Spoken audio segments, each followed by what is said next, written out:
There we go. Hello, everyone. Welcome to another edition of Fit RX. I am your host, Dr. Greg Dennis.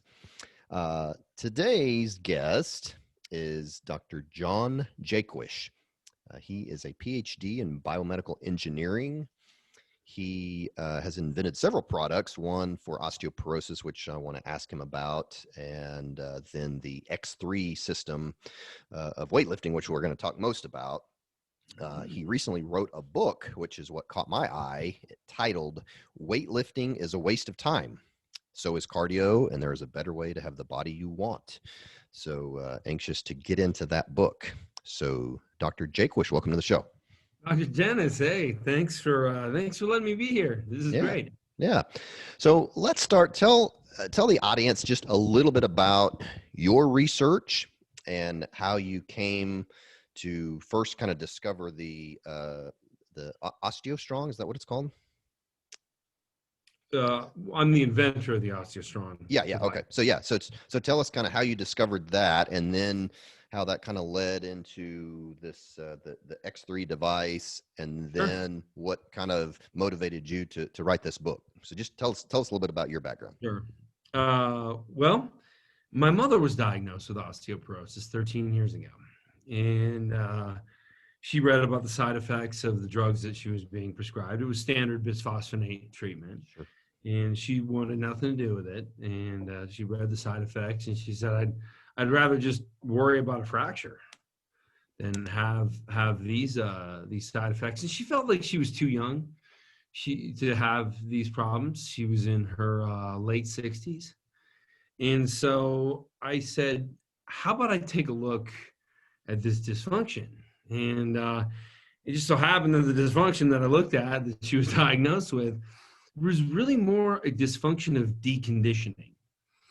And I really like that word, deconditioning. And it was described as such in very limited literature. And so I thought, well, anything that's deconditioned can become reconditioned. So, but it's not seen as that way. It's sort of like a one-way street. You start losing bone density, and well, you're just getting old. Well, yeah, but metabolic syndrome isn't just getting old. It's because you eat Twinkies and ice cream. That's why you have metabolic syndrome. So, like, okay, and we can reverse that. We know we can. So what if bone density is the same thing? What if it's sort of environmental based? And of course, we know that about just about every cell now. Like, you put the cell in the right environment and it will thrive. You put it in the wrong environment and it will suffer. So I made the decision that I was going to approach this by finding the world's super responders to bone density, who have the highest bone density. How did they build it? And once understanding how they built it, how can I apply that to an elderly population? My mother does not like being described as elderly, but you know, that's what my intention was. And so once I did a literature review, it was very obvious who had the most powerful bone. It was gymnasts by an astonishing degree. And so when I looked at these gymnasts, they built this bone density because of the way they hit the ground. It was the impact they were absorbing in their bodies. Now, a typical gymnast retires when they're 19 years old. So there's a reason for that, because they get very injured. They can have catastrophic fractures, but doesn't mean they're not building high bone density. So I'm looking at this impact and what it does to the bone structure, the bone matrix. So, you know, you cut away in a bone, and some of this is for your audience, I know you know, but you cut away in a bone and it looks like a honeycomb. There's all these little walls inside the bone, and by compressing the bone from end to end, so like this is my humerus bone, if I compress it from here to here, pinching it this way, from end to end, then I can alter the shape and length of the bone briefly. And it has to be at the appropriate force. And then the bone springs back into position, but the bone matrix is stimulated to pull in minerals and recalcify. So what my intention was to build a set of impact emulation devices. So giving the benefit of high impact without the risk. So it's very slow and controlled loading, computer controlled and controlled by robotics when it came to positioning. So we always had the same positioning. So there are no surprises. The person was in the right impact ready position. That's what I refer to it in my first book, which is called Osteogenic Loading. And so when people would go through the therapy, they would get a measure of functional bone performance, which in my opinion is pretty biased, by the way, because I can see what the thing does, and I've been very close to it. But I think a functional test of bone is more important than a picture of bone, like a DEXA, because a DEXA is dual X-ray. So the standard of diagnostics is a picture. Why don't we have a dynamic test? So the devices ended up becoming OsteoStrong devices. That's what the brand is called. And there's 150 OsteoStrong clinics around the world in 8 different countries. You can go in there and you get a diagnostic measure of your bone performance each week, but you also get to see it go up per week as it's improving. And so that was the discovery. That's what I developed for my mother. And then within 18 months, after I started treating her with a prototype, she had the bones of a 30-year-old. She had a T-score almost 0. So I'm assuming the audience may not care about this, but I want to know. But I'm assuming she had an initial DEXA scan. Do you remember what that number was? And then what was her follow-up DEXA? She was right at the diagnosis level. Okay. And then she was at like negative 0.1. Okay. So she dropped about 2.5 points. She never really got to 0, but she hovered at negative 0.1. And that was in 18 months, though. In 18 months. Okay. And so this is a device that they use daily, weekly? One time per week, because the metabolic rate of bone is higher than different tissues of the body. Okay. Right. So, like when you do cardiovascular exercise, your lungs can recover faster than your muscles can. You can be ready for another run later the same day from a cardiac perspective, but your legs might say no. Okay. The different metabolic rates of different tissues. So they go to one of these clinics, use one of these devices, and then how long does it take when they use one of these devices? Using all 4 of them in one session is about 10 minutes. Okay. Not long. And they just do it once a week. And they do it once a week for how long typically? We recommend 2 years so they can get to the point where they're really approaching peak bone mass. Because if you get somebody who's 80 years old or 75 years old back to peak bone mass, they keep that effect. They keep that higher bone density for 30 years. There's quite a bit of research on that too. And so it's not like working a muscle. Like I'm a big, strong, muscular guy, but if I stop exercising, I'll start losing that. Detraining begins in 10 days. Okay. So how does, very different. So I'm a family practice doctor, and I think the current treatment for osteoporosis is crap, to put it mildly. It doesn't work. A lot of the medications are harmful, potentially. So some of the side effects are worse than and so this is very intriguing to me. How do patients go about, or how does me as a doctor go about getting patients to do something like this? I mean, how does that all work? You would just refer. You would just send them to the location. So we would just need to find a clinic near us. I don't know if there is any, but and then if there's where not, are you located? Oklahoma, outside Oklahoma City. Okay. I just have to look. So anyways, and then if not, if somebody opens a clinic and they just have these devices and the patients just come in, and I'm assuming probably insurance doesn't pay for it. How does all that work? No, it's okay. Yeah, it's just cash based. Okay. Like it has been, well, the problem with insurance, and for those who don't know who are listening, what you pay to get your insurance payment sometimes is more than the payment. Yeah. Because you have to have an entire staff that all they do is know how to navigate the complexities of insurance companies. Yeah. By the time you end up paying your staff, sometimes you're losing money. Yeah, no So doubt. Well, yeah, and yeah. I'm actually most of my patients, if they're listening, they know. But I'm still in corporate medicine right now for 6 more weeks, so I'm getting out, and I'm actually, my wife's a doctor. I'm joining her and doing just a cash-based practice. It's like a monthly membership fee type of thing. So yeah, no, insurance is that's crap too, but different topic. That's our problem in this country. It's Yeah, the yeah. middleman. Yeah. But I tell patients all the time, they're like, well, why doesn't insurance pay for it? And I'm like, look, insurance, they don't care what's best for you. They want what's cheapest.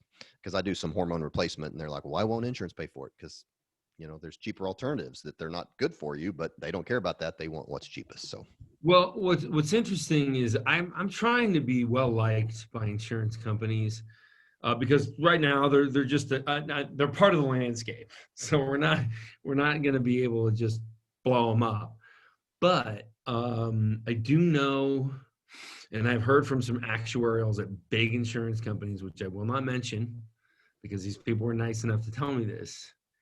They would rather you never work out, sit on the couch and eat Cheetos than go to the gym, because the cost of the orthopedic surgeries associated with amateur exercise people is greater than that of 2 heart attacks over the course of someone's life. They figure wow. by the time you get a second heart attack, you're dead.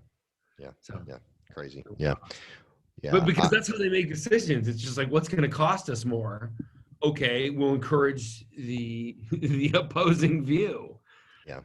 Well, I don't imagine you will get this covered by insurance anytime soon, because as I've learned, as I've started doing this podcast, and just, the more I investigate, there's so much, uh, influenced by big pharma, and Sure.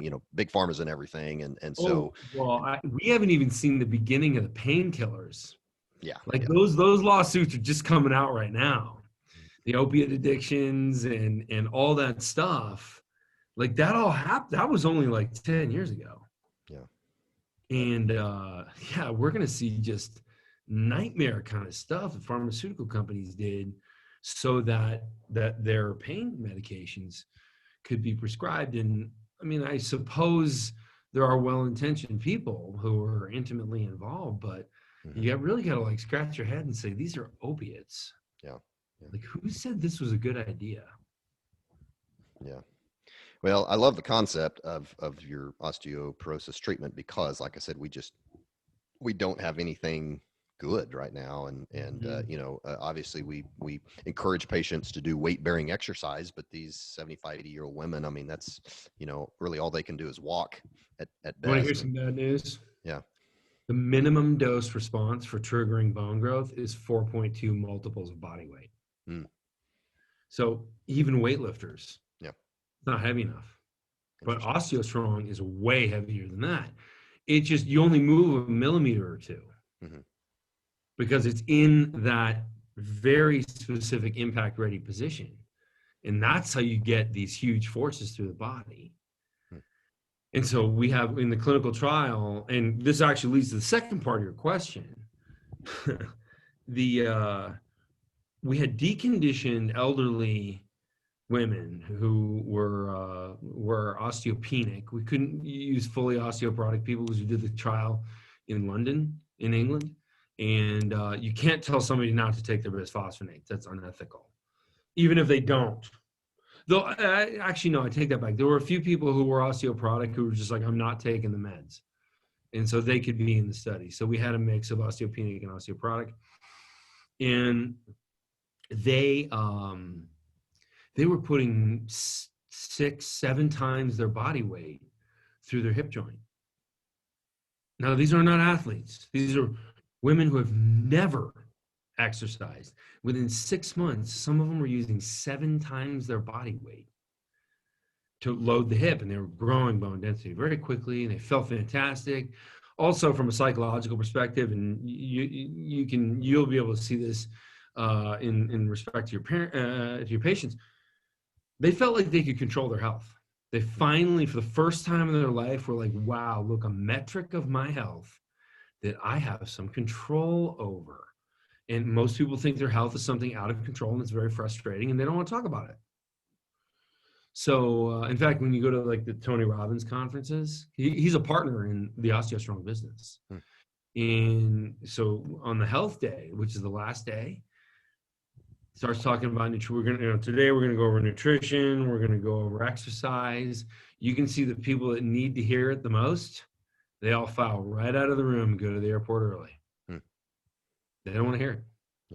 Yeah. Frustrating subject. Yeah, for sure. So you get to see these people controlling a metric of their health. However, when I was looking at this in the London study, I thought, wow, like look at these aren't particularly strong women. They're getting stronger, but look at how much force they can create and handle in the impact ready position. Like if you compare that, and I did, to like the NAINS database, the database that National Institute of Health keeps for like all kinds of health metrics, body composition, exercise statistics, everything. I think there's about 20,000 people in the NAINS database, and they add 2,000 a year. So the analysis of the NAINS database shows that people were pushing 7 times what they would normally do in a gym on one of these devices. So I thought, wow, like that means in a specific position, people are 7 times more powerful than they are in the weaker range of motion. Because when you choose a weight to lift, you're going to choose the weight that you can handle in the weak part of the movement. By definition, you have to. So I'm looking at data that's showing me that we have a 7-fold variance. Well, if that's true, then weightlifting is a waste of time, right? Because I mean, we need a weight that changes as we move. We do not need to be lifting the same weight when it's on our chest versus a foot away from us versus 2.5 feet away from us. Doesn't make any sense at all. We need to dramatically change that force so that it exhausts us accordingly, and that will trigger incredible growth. So that's where X3 came from. So you started kind of realizing this data, and so that made you kind of look deeper into it, which is then what led you to write the book and kind of come up with this device. Is that correct? Yeah, and I don't want to put down any of the scientists in sports performance, but their sort of basis of everything is that weightlifting is the way it is, and then we're going to look at different ways of weightlifting as the different protocols, and then we're going to measure them, these two and these two and these two. And my position is like I took a step further back and like, no, not weights. Like absolutely not weights. We need variance. And coincidentally, of the 16 studies that I identified in the book that show that are specifically about variable resistance, the higher the degree of variance, the greater the muscular adaptation in hypertrophy and in output power. So like somebody who has a regular weightlifting bar and they throw a band around it also, and they're holding X at the bottom and 1.2X at the top, that's hardly scratching the surface. They need X at the bottom and maybe 5X at the top. I mean, not necessarily 7 because, that's absolute exhaustion. So you need a greater degree of variability, not just a degree of variability. So I understood everything you just said, but you threw a bunch of terms out there: variable resistance, hypertrophy, things like that. So kind of put that into layman's terms if people aren't familiar with those terms, because you spend a lot of time talking about variable resistance. So if you will, go back a little bit and just kind of define a little bit more about what is variable resistance, and then as you mentioned, kind of how that may increase the hypertrophy or the size of the muscle and that kind of stuff. Sure. So variable resistance is when the resistance changes as you move. And what you want to do is have it change so that The weight gets higher where you are stronger, and it gets lighter where you are weaker. And in the positions where you're weaker also, and this is critical, these are where the joints are most exposed to damage. Now, I'll quote Peter Attia. I'm sure you're a fan of Peter Attia. He's an MD, and he has a great podcast called The Drive. He does not like lifting weights. He doesn't like it at all, and he doesn't do it. He does a lot of cardio, and he says the problem with weightlifting is it overloads joints and underloads muscle. So he'd made the same observation right at about the same time I did. I had the answer. He didn't, because I had that data from the bone density medical device study. And I looked at this data and I'm like, this is the most incredible thing maybe in sports performance ever. I'm gonna change everything. And so first I went and did I answer the variable resistance question? Yes. Okay, And so good. I think maybe you mentioned this in the book. Maybe that's where I got it, but you used a bench press, for example. So on a bench press, you're going to be weakest at the bottom, correct? And so what you're saying is you have to adapt the weight so that you're able to push that off your chest. But you could have more weight on maybe the second half of the lift. And so I guess what variable resistance is, it's going to maximize that resistance the whole way. Right. The resistance is always changing Okay. in accordance to how powerful you are in that position. Right. Okay. Now, I mean, I accomplish this in a very simple, elegant way. I do it with latex. So the more you stretch the latex, now I want people to be clear on this. There's a lot of elastic type exercises. You can buy bands for $5 or whatever at Walmart. If you try, so there's a bar that hooks onto these bands, and then there's a plate that you stand on that the bands go underneath for if you're doing something like a deadlift or a squat off the floor. If you try and use these bands without the bar, you'll probably break your wrists. That's how powerful these things are, because you actually are that strong. You just don't know it. Like I said, everyone is 7 times stronger in the stronger range of motion than they are in the weaker range of motion. They've never seen that power before. Totally like a door they've never unlocked. And so once that starts happening, growth happens very quickly. Okay. And so muscle growth, you mentioned hypertrophy, which is muscle growth. So that's the main thing that causes muscle size. And so you're saying that by using or tapping into this variable resistance, which you do through these heavy bands, that you're going to stimulate much more muscle size than what you would with traditional weightlifting. Yeah, as long as you have the bar and the plate, because if you don't have the bar, your wrists will get twisted, and that's what I said, you'll break a wrist. So the device is really designed to protect the small joints of the body so that you can get power through the big joints of the body. Okay. And when I do a chest press, I hold 540 pounds at the top, 300 pounds in the middle, and 100 pounds at the bottom. And I exhaust first in the stronger range of motion. So I go to the 540 until I can't get to the 540. Then I go to the 300. I do that another 5 repetitions. Can't get there. My last 2 or 3 repetitions are in the 100-pound range. But I have completely devastated that muscle. Okay. So how long have you been doing this personally? 4 years. 4 years. And put on 60 pounds of muscle, and I started after my 40th birthday. So I'm 44 now. Is this all you do? I mean, as far as working out? Okay.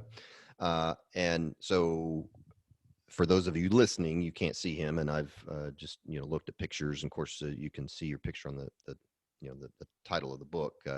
But I mean, you're huge. I mean, you're jacked, and so you're saying you got this way through this system of doing bands. Oh yeah. My before and after pictures are in the book, on the X3 Bar website, on my Instagram page. A lot of different places. Like I lifted weights for 20 years. It really didn't do much. I put on more body fat than I did put on muscle. Okay. Now, I will say, and I think a lot of people, you might not ask this question, but a lot of people are wondering it.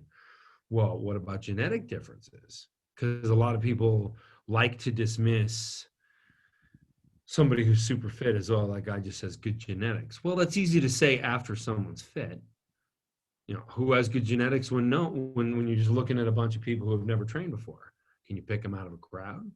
No, because people don't really know what that means. There is a good versus bad genetics. It has to do with where your tendon attachment points are. So, for example, if somebody has, like, the standard person, the standard human being, has the attachment of the pectoral on their sternum, and then they have it near the top of the humerus bone. So your upper arm bone, that's where the pectoral muscle, the chest muscle, attaches and pulls that upper arm towards the midline of the body. So that would be called bad genetics, because you don't have a lot of leverage on that bone.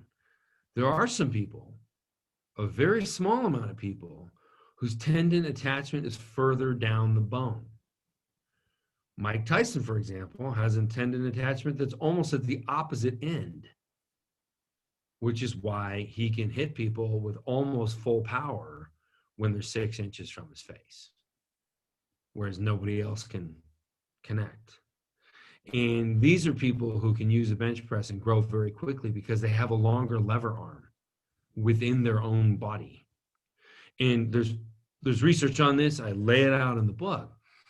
Now, with variable resistance, we completely take this genetic issue out of the equation. Now everybody has the advantage that those people do. Now everybody can look like an NFL player or a boxer. So if it grows muscle, so if what you're saying is true, and I mean your evidence of that, like I said, you're huge. What about, you said this is all you do, okay? So and also, let me go back. The workouts that you recommend are pretty short. Is that correct? They're like 10 minutes. Yeah. So not by design. It's just, you're just devastated after 10 minutes of using it. You can't do anything. So within 10 minutes of time, you're getting enough muscle damage to grow the muscle, basically. Okay. So I guess my question is, with that, all that when that's all that you do, what about cardiovascular? What about general overall fitness? You know, I mentioned before we started recording, I'm not real consistent, but I play around with CrossFit a little bit. And CrossFitters would, you know, they kind of define fitness as, you know, a number of things, you know, stamina, strength, flexibility, power, speed, coordination, and not just muscle size. And so they would say that doing isometric singular exercises are a waste of time, because you're not doing anything for your overall functional fitness. So, I mean, what would you say to all that? Let me think about this one. You know, I like CrossFitters. They're dedicated. Yeah. Okay. Let me start with the cardio thing. Okay. So there's a meta-analysis I refer to in the book that cites over 100 studies that all demonstrate that strength training has a greater influence, equal or greater influence, on cardiovascular health, the health of your cardiovascular system, than cardiovascular training does. Now, the myth that strength athletes don't get a cardiovascular benefit has to do with the fact that a bigger muscle draws more blood. So I weigh 240 pounds, and I tell the story all the time. My buddy and I travel to Moscow, or used to travel to Moscow quite frequently. He's 140 pounds. I'm 240 pounds. He's a marathon runner. So if you've ever been to the airport in Munich, it's like you're up and down the stairs, like you checkpoint, you know, for your for your whatever, your Russian visa, and then you got to go through immigration, you got to collect your bag, and you're going up and down and up and down. And it's just like the land of stairs. And I don't know why they did that, other than maybe they just don't like people. But you really got to run up and down the stairs, especially if you're trying to make connecting flight. And so I'm constantly stuck in Munich. And every time and we'd finally get to our flight, and I'm like covered in sweat and winded. Like, all right, we're here. And the guy says to me, yeah, your cardio is terrible. And I said, no, it's not. My cardio is awesome. It's probably better than yours. But my legs are 5 times bigger around than yours are. So when I go to use this engine, my quadriceps, it draws a lot of blood. The heart has to work a lot harder because I'm developed for instant power. Now it's like who wins the race or who wins the automotive contest, and you put a Formula One car next to a Prius, and apparently the contest is which gets better mileage. Well, the Formula One car is going to lose. It doesn't mean it's slow. Doesn't mean there's anything wrong with it. It is doing what it's designed to do. And my body can do what it's designed to do based on the environment I've been placing it in. And it can deliver instantaneous power, incredibly so. But like, can I run a marathon? It would probably close to kill me. But yeah. So the X3 is designed for muscle growth, strength. I mean, that's just what it does. Right. And I encourage people to focus on strength, because the stronger a muscle is, the thicker the tendons and ligaments become. And when that happens, joints are protected. When it comes to a lot of cardiovascular activity, the repetitive motion can have some damage. Doesn't mean it's everybody, but yeah. So comparing it to CrossFit is probably was probably unfair, because it's just apples and oranges. I mean, because it's just different. In CrossFit, there's so many things that are done in CrossFit. Yeah. There's some things that I like in CrossFit. There's some things that are like, wow, like, you have an ambulance waiting outside. I'm guessing an orthopedic surgeon taught you how to do this. Yeah. Kind of thing. So meaning he's going to get business out of it, because everybody's for sure. Right. So a lot of orthopedic groups sponsor CrossFit games, and I think that's just like, really? No orthos like CrossFit. No, there's no doubt. So so you said you've done this just kind of exclusively for about 4 years, and so I don't know if you've been over to the gym at all, but will this translate? I mean, could you go into a gym and use a traditional bar? And yeah. I'm ridiculously strong. Okay, so it would translate. So you could I was a regular guy. I was a chubby 190 pounds when I started this, and now when I train with some of the NFL players I train with, I'm stronger than they are. Okay, and that's using traditional weights. Yeah, and I'm 44, and they're looking, they're in their 20s, and they're like, "What the hell?" Okay. Like, how are you this strong? And I'm like, I actually just got this way. Like, you got me, except like, I figured some stuff out. But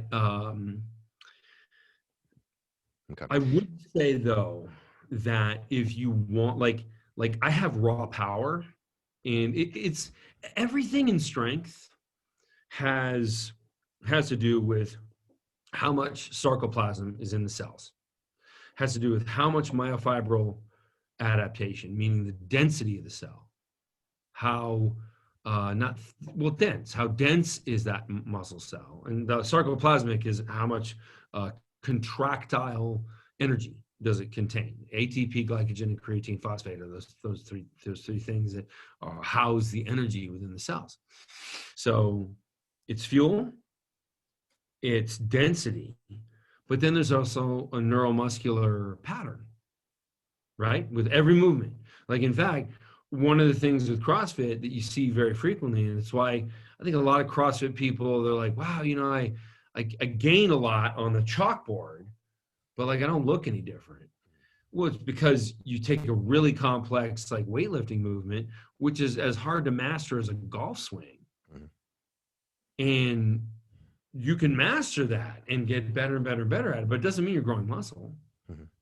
it's a skill you're developing, which is a fine skill to have, but just know where the adaptation is coming from. It's neuromuscular education. And so, or throwing a baseball, like, it's very hard to pitch a fastball at 100 miles an hour. Not many people can do it. So like it's that type of thing. And for me, and I tell these guys, these NFL players, your job isn't to bench press. Your job is to push people on the line. Focus on that. That is your measure of performance. Can you push the other guy? Can you get him to take a back foot? Because if you do that, you're getting paid more. You stay in the league maybe a year, 2 years, 3 years longer. Linemen, how long the average NFL career is? What is it, 10 years? 3. It's 3 years. Yeah. Well, I mean, we're considering everybody. Yeah. Like quarterbacks obviously stick around a lot longer, provided they have a good defense, than linemen. Mm-hmm. But on average, 3 years they got to earn money. Mm-hmm. That's rough. Yeah, because they get banged up, and it's like if you can preserve joints, if you can deliver power, then your career is going to last longer. And that's what I'm focused on with those guys. Gotcha. So back to the cardio, and I agree with you 100%. Doing especially kind of long-term cardio does not give you much benefit, especially in weight loss, making your body look better, that kind of thing. But what about HIIT training is supposed to be really good, so you don't feel like you need to incorporate any of that type of stuff in with your X3? I would almost say X3 is like HIIT training because of the diminishing range. Like we go really high repetitions because the weight is ridiculously high with X3. So when I do a chest press, I do over 20 repetitions past 540 pounds, or hitting the 540, and then the 300, then maybe 5 300-pound reps, and then 2 100-pound reps. That is a crazy amount of exhaustion from a cardiovascular standpoint, as well as muscular. I'm gasping for air after I do that. In fact, when I first got on this Zoom call with you, I don't know if you can tell, I just finished my workout. I was gasping for air. It's a cardiovascular stimulus also, but it's not sustained. It's not a sustained high rate. So I would call that more like HIIT training. Okay. And HIIT training really works well because when you're moving, it's different, but when you're moving weight that's pretty heavy, that's going to exhaust you pretty quickly so that you can't sustain handling it. Or let's say you're moving quickly, like doing sprints, you got a lot of stabilization firing going. And in 2016, my co-author, Henry Alkire, and myself, and we'll never do this again, wrote a meta-analysis. Never write a meta-analysis. Like, that's life advice. Okay. Don't do that. It's such a pain. But we wrote a meta-analysis on stabilization firing and the attenuated growth hormone response. And so when you have stabilization firing plus load, you can increase your growth hormone levels by 2,600%. And that's why HIIT training works so well. Because like if you look at a sprinter, they have so much stabilization firing. If you look at the skull of a sprinter, it looks like it was lined up with a laser. If you look at a distance runner, their head's bobbing up and down the whole time. There's no stabilization firing. They've got a shorter stride. They don't need it.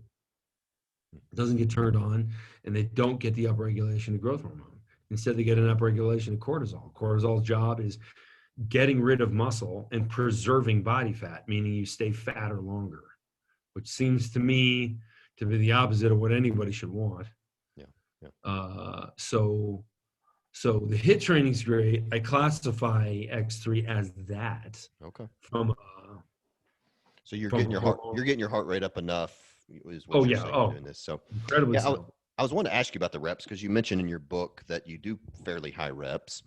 Me personally, over the years I've been weightlifting. You really, the only time I get stronger and definitely bigger is when I use real heavy weight, and Yep. so obviously the heavier weight, the lower reps. There's And I no getting away from heavy. But with and X3, you're still going to be able to go high reps and high weight. And that's a deeper level of exhaustion, especially when you consider the diminishing range. Okay, so Yeah. you're saying you're still going heavy, but you're just doing higher reps, but that's still going to grow Because the you can muscle. handle it. Because you have a sevenfold difference from strong to weaker range. Interesting. Okay. So this is all you do. Do you get bored with it? I mean, kind of doing the same kind of push pull type exercises for years and You know, years. I get that every once in a while, and I have like kind of a smart ass response when somebody's like, well, sometimes I just want to mix it up. And I'm like, you brush your teeth the same way every day? Or do you just like use the toilet brush every once in a while just to mix it up? Like, I mean, just for variety, you just Right. go from the toilet brush and just bury your face in it. Yeah. You know, of course, they're like, "Get the hell with you." They really upset. But I'm trying to point something out. Like, if we know what the optimal is, and we know deviating from the optimal will only compromise our progress, why would you horse around with anything else? Hmm. Just screw up your rhythm, Yeah. injure yourself. I don't know. Like, I wouldn't. Like, Interesting. I view it as just like brushing your teeth. It's the same thing. Like, you're gonna do what you need to do. It's the most efficient thing, get your teeth clean, or to get muscular stimulation accomplished. Okay. So these workouts are about 10 minutes, and that you do a 10-minute workout, what, 6 days a week? Yeah, And 6 days. that's all you do. Mm-hmm. Wow. No, I do it in my office, or I have an X3 in the trunk of my car. I mean, they're small. Like, here's the bar. Like, I keep one in my, and I keep one in the trunk of my car. I keep one in my suitcase. Mm-hmm. Like, everywhere I go, I've got Yeah. an X3 with me. Yeah. Yeah. So, yeah. Yeah, I'm like I said, I'm intrigued about it. I'm getting ready to start a new job here in about 6 weeks, and so I usually work out at lunch, and so I'm thinking about trying this kind of thing at just at lunch, but I obviously don't have to travel anywhere. I just go back to my office and do maybe Yeah, a it's doing your office. 10-minute It workout or fits something. in a So drawer. Like, yeah. there's the 4 bands that come with it, and then the ground plate that you need to stand on for most of the movements. Mm-hmm. But you can pack it in a drawer. Right. You keep it in your office. Mm-hmm. And yeah, like, it's really simple and straightforward. Nothing keeping you from doing it. Yeah. Yeah. Yeah. Yeah. It's interesting. Well, let's talk about some of the other things you do, because you talk about, kind of optimizing hormones. You talk about how cardio increases cortisol, which I agree with you 100%.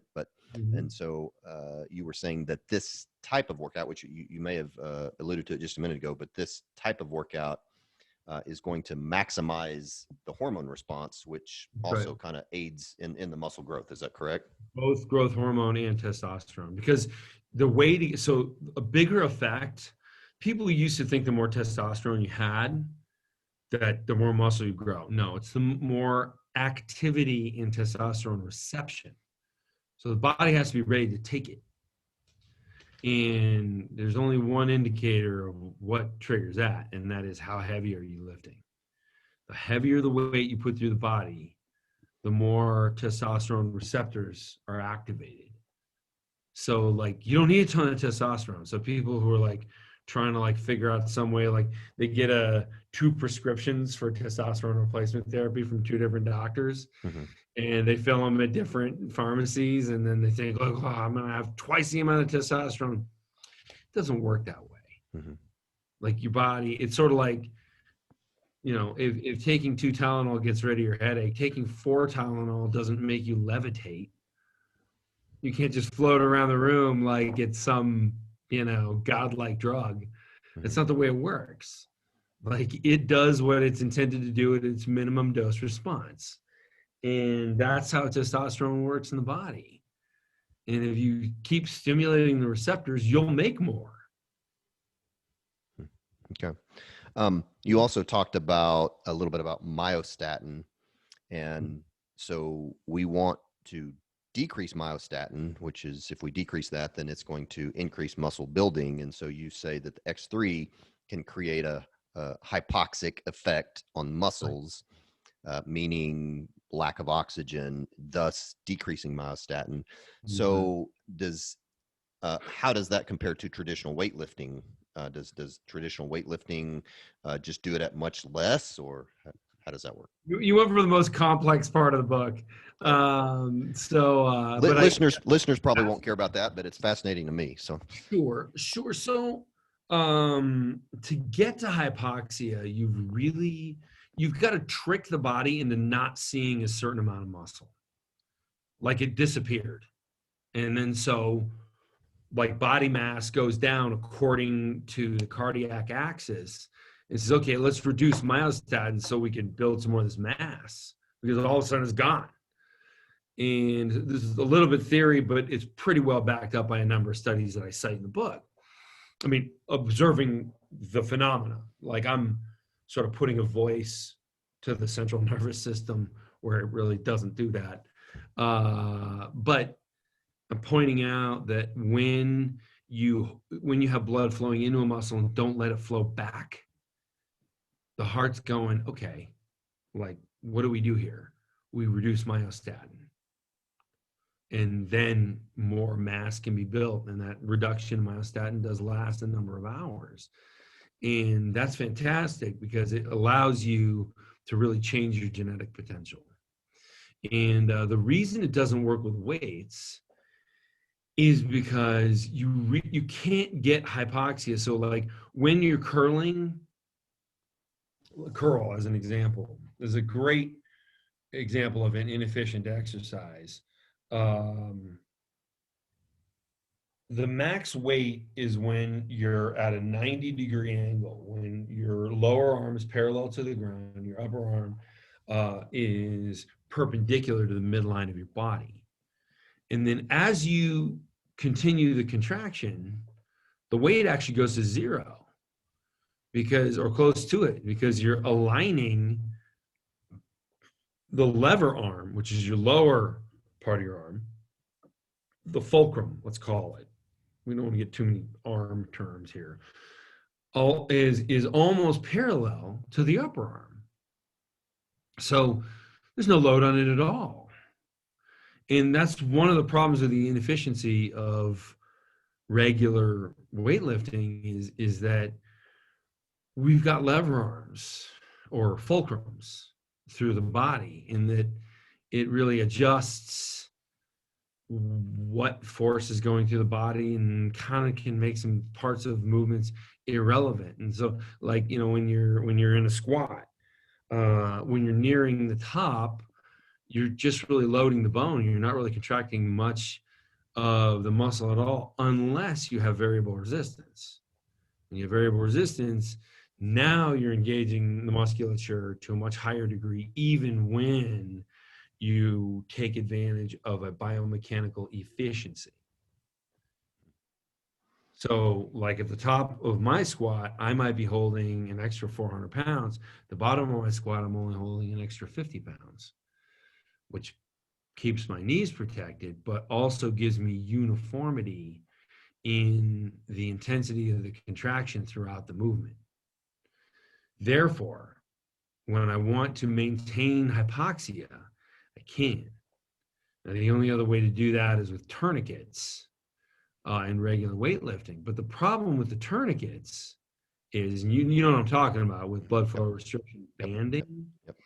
The problem with that is your body knows you're choking part of it, which is why you can't lift heavy when you have a tourniquet on. So you lift light, and then you're denying the body the testosterone stimulus. But with the way I designed X3, you get the testosterone stimulus with the heavy weight, but because of the variable resistance, you're also getting the benefit of the maximum hypoxic effect at the same time. So does traditional weightlifting have any effect on myostatin, or it's just much, much lower than Yeah, like the bands. it does. It's It got a has little. some. Okay. Yeah, but the more blood you can keep away from the heart for a period of time, and this happens very quickly, as we know with the blood flow restriction banding. Just keep it away for a minute or something like that, and myostatin drops way off and stays there for quite a bit of time, and that's when your body's allowed more growth. Okay. Okay. Well, very good. So, so you do just the X3 workout with bands, and then I also just want to touch briefly on nutrition because you did talk about that in your book. And so if people want to look like you, which like I said, you're huge, they can do this type of a workout, but they also need some of these other things. So you do more of a carnivore-ish kind of diet, is that correct? Yeah. And I don't know when this podcast is going to be released, but I did a talk to Dr. Sean Baker, and we talked about, we discussed the carnivore diet. I'm actually a fan. I don't eat that way 100%, but I am a fan of it. But how long have you been doing that style of eating? I've been ketogenic for 13 years. I mean, Oh, wow. ketogenics is before people called it that. Yeah. Yeah. I mean, pretty much just animal protein. Good for you. Yeah. I also don't like, and you'll relate to me on this. I really don't like when people call something a ketogenic diet. Okay, ketogenesis is a function of the human body. Right. And all you need to trigger it is the absence of carbohydrates. So it's not really the diet that makes you ketogenic necessarily. It's what your body's doing. What your body's doing. Yeah. Right. And the reason I don't like the term ketogenic diet is because it lumps it in with all kinds of other nonsensical diets like the South Beach diet or, the Plan 5 diet or the, I don't know, whatever, chocolate covered ants diet. There's all kinds of just weird. And it's like, it's the principle of human physiology that we don't engage. And I don't want it to be dismissed and mixed in with all this other stupid crap because it's not. It's profound. Now, Dave Asprey's approach to a nutrition program that encourages ketogenesis, which is really what his bulletproof diet does. He didn't call it the ketogenic diet for a reason because he understands. He's a smart guy. Right. And, he recommends all kinds of vegetable fats and vegetable oils, not the processed kind of vegetable oils, but like avocados. Yeah. Like loves avocado. You can put avocado on everything. I got mixed feelings on that. I don't like oxalates. And I can feel the inflammation. I know if I have oxalates in my system, my workout's going to suck by comparison to if I'm all steak for the past 2 days. Yeah. So you're pretty much an all meat guy. Pretty much. I like bacterial fermentation. And I talk about that in the book. So the majority of protein, I'm running an experiment right now where I do 200 grams or the equivalent of the value of 200 grams of protein from bacterial fermentation throughout the day. So I get like a 1 meal a day kind of thing. So it's like a 23 hour fast every day. And I get the benefit of the fasted period. But then also in that 1 meal, I get, I'll do like a pound of meat. And then I get the benefit of the carnivore nutrition also and a pound of meat. And then like my bacterial fermentation is only 16 calories throughout the day. So I'm really getting very little. I'm eating at a deficit and getting a fasted benefit.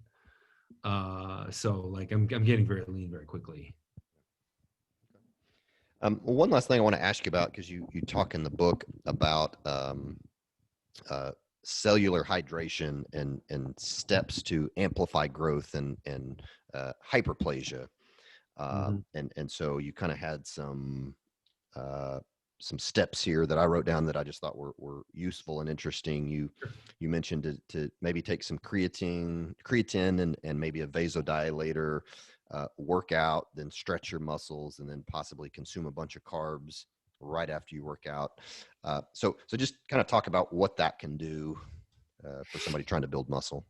Yeah, it's a real. Now, the problem is when you in fitness, for some reason, if you say something is an advanced technique, the guy who picked up the weight for the first time yesterday believes he's advanced and wants to just charge hard right into this. And like, I hate that, but it's just the nature of, like, people want the maximum benefit. And this is not the kind of thing somebody needs to worry about when they're a beginner. But it doesn't matter how many times I say that, the beginners are the ones who they're doing it. So if you want to maximize the amount of growth, you want to make sure that you have the maximum amount of hydration within the muscle, which means replacing muscle glycogen very quickly, pushing on the casing around the muscle fascia. One of the greatest limits of muscle growth is the casing around it. And if you can stretch that out, you can receive extra growth. And so hydrating the muscle, stretching the muscle after it's hydrated or while it's being hydrated is important. And this has been proven with animal models. In fact, Professor Jose Antonio out of the University of Florida State University, he's like the top in the field of this and creating hyperplasia, but like, because of ethics, like, they do it with animals, and they'll put a bird in a position where their pectorals are very stretched out and their arms are kind of pinned back, and you can do that to a bird. Tough doing it to a person for like 24 hours. They won't be happy. But the results are just absolutely amazing. And so I've been applying this, and no doubt it works. And there's human evidence too, and I cite all of that. And that's the other very technical part of the book. I love that you asked the two most technical things, but it's combining that with the stimulus from the variable resistance that X3 has. So X3 already creates so much blood flow, and then you begin to rehydrate the muscle and stretch it, and you do get a growth effect that is incredible. Well, let's talk about the carbohydrates for a minute, because we were just talking about, ketogenic and Mm-hmm. Carnivore. And so you mentioned consuming quite a bit of carbs within 30 minutes of your workout. Is that something that you do personally, or? So I have noticed when I started doing 140 grams of carbohydrates, which is 120, which is half of the grams in body weight. That was the lower number that I recommended. Okay. I had spillover. Like it would show up on a glucose meter. Okay. Like I had something. And then I kind of felt shitty. It didn't feel good. Okay. I don't like that feeling. Because once you're zero or close to zero carbohydrates, you don't really like how carbohydrates feel. Right. Like, once you get them out of your system and then you have carbohydrates, you're like, wow, yeah, I don't think I'm supposed to have these because I feel awful. And you ask any bodybuilder who like carbs up for like a contest, they think they're going to feel superhuman because they haven't had carbohydrates in 6 months. And, I'm going to get that super fuel in my system. And they're like, oh, I feel awful. And you do. And so I cut it 10 grams every day. I did it to 80. And at 80 grams, I almost don't have an insulin event at all. Like, there's just a blip. Okay. And so I use the muscle glycogen, goes right into glycogen, and then I don't feel bad, I don't feel weak, I don't feel sweaty, I don't feel the beginnings of hypoglycemia. I know a lot of people say, oh, I'm hypoglycemic when their hands start to shake or something like that. It's like, you've never been hypoglycemic apparently, because that's not quite what that is. But it's at that is the beginnings of that.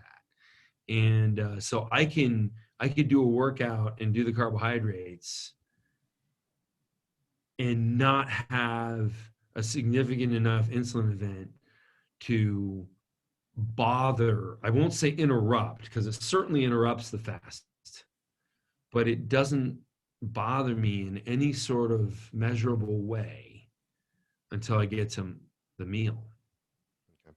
So do you feel like that's be hours later? So you feel like that's been an advantage for you to do that, to consume those 80 grams of carbs and then eat later? And what will you typically eat as carbohydrates?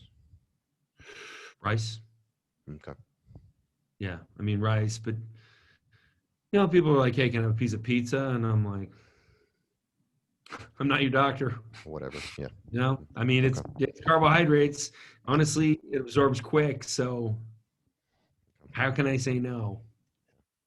So you do that, and then, but you don't typically work out right before you eat. So you'll do that, eat some type of carbohydrate, and then eat your big meal later. Is that what I heard you say?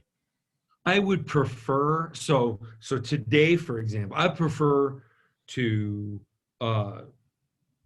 work out, carbohydrate, and then have a meal within an hour afterward.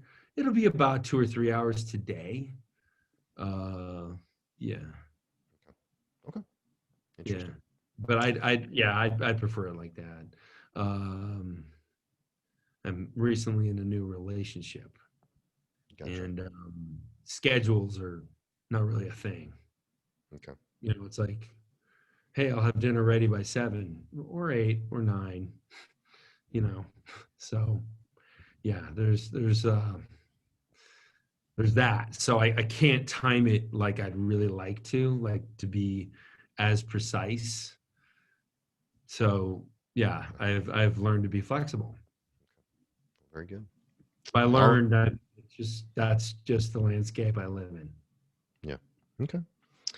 Well, so before we finish, I always ask my guest to give us one tip that can make us healthier today. It can be about anything. What would you say to that?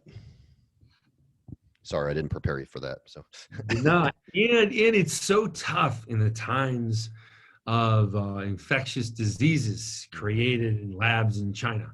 I don't want to mention the name because I don't want you to be censored.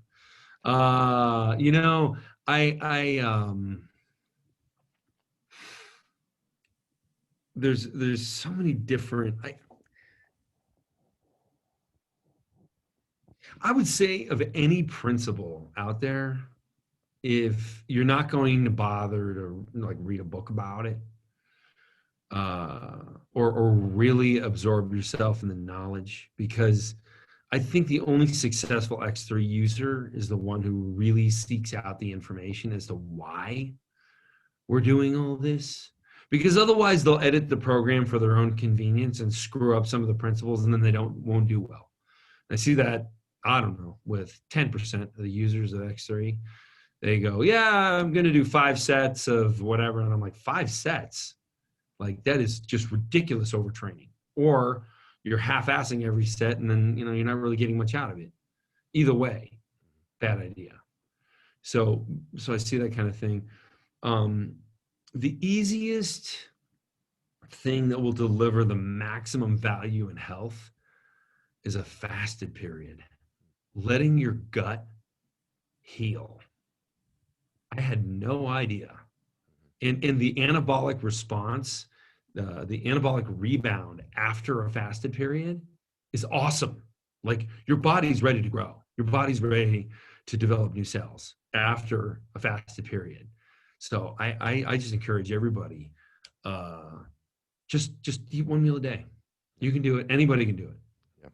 I've seen people who have 0 willpower who will go, okay, I like, you think back on the time where you traveled and the airline food was awful, so you didn't eat it. You looked at some gelatinous chicken or something like that on your Delta flight, and you're like, yeah, I'm not even gonna bother with that.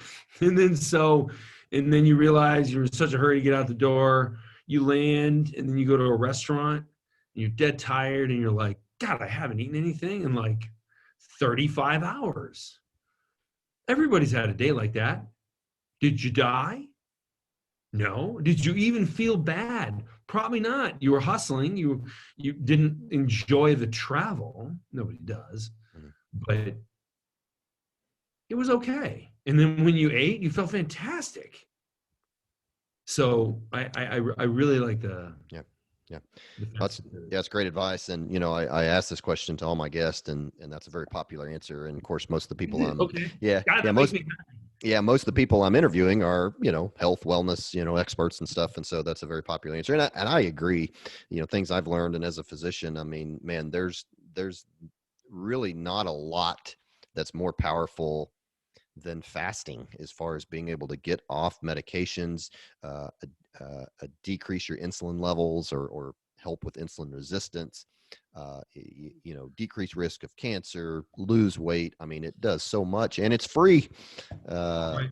and so, yeah, no, I agree with everything It's you said. So also why it'll never be promoted, because there's no you're business absolutely right. model behind it. You're absolutely right. Yep. Yep. Big Yeah. pharma isn't going to make any money on fasting. So yeah, you're, you're, Nobody is. you're absolutely right. So Like, even supplement companies are not going to make any money on fasting. that's right. That's right. Oh, I do see these products that are like fasting mimicking, and I'm like, oh, Yep. Yeah. Walter Longo. Yep. Yep. Yep. Yeah. right. Yeah. And those are pretty pricey. Like those are pretty pricey. So do you work out when you do your workout? Are you always in a fasted state? Always. Really? Okay. And then you'll just eat your carbohydrates afterwards, but you always work out Yeah. fasted. Okay. Yeah. Interesting. Okay. All right. Well, very good. One last question I was going to ask you. So there are, I just looked on Amazon and stuff. There are, I guess you could call them knockoffs. I don't know if they're knockoffs of this, or there's some other, systems that are maybe similar out there. Yeah, there's a lot of people trying Yeah. to So get how are those kind of different than the X3? they look like X3, but they deliver 20 pounds of force, whereas the X3 is 600 pounds of force. Um, and you need that, like, based on the understanding, you're 7 times stronger than you think you are. 20 pounds isn't going to do anything. Like, so these things, they may look similar, like a 1980s Trans Am may look similar to a Lamborghini, but is it a Lamborghini? No. So, like, what kind of results do you want? Mhm. Also, I see the people who we don't really lose a lot of business to these. We've shut a bunch of the knockoffs down, but just because they're violating intellectual property that we own, and it's a process, and they pop up again under a different name or a different spelling of a similar word or something like that. Um, we actually don't lose business to those guys, and we actually get them to give us business, because what ends up happening is they buy the crappy one for $50 and realize, like, oh, like, this doesn't work, but the concept, they get the concept after just one or two repetitions. Usually the piece of equipment falls apart, Mm. and then they're like, okay, I just got to get a real X3, Gotcha. and they do. So yeah, and in fact, there's one out there that's really bad, but it's the heavier kind of one. I think it might be even be like 60 pounds, and it breaks constantly and hits people in the face. Mm. With the hook, will come around and hit you right in the side of the face. Mm. But they get to feel one or two reps of real variable resistance, and they're like, okay, I get it. Now I understand why X3 costs $550, because you need a serious piece of gear to deliver some serious force. And that's what it is. It's a quality build. And I mean, it's amazing. Like this is it's anodized aluminum exterior with a solid steel core. Even Olympic bars are hollow. This isn't. It's more powerful than a regular Olympic bar. So it's just something to keep in mind. You get what you pay for. Sure. And people who buy the cheapo one, they were either looking for a fake fitness thing. Like there's people who say, I work out at home, and they buy some TRX straps and they hang them from something in the garage, and then they never touch them. It's just so they can say they work out at home. They never really had an intention of any type of real exercise at all. And for them, it's obviously the perfect product because it allows them to lie to themselves and their friends. But that's human nature. People do that. And that's fine. But if you really want the serious results, like, there's only one thing that's there. Gotcha. Well, very good. So how can people find you? What's your website? I used to have to bark 5 different handles, find me in different places.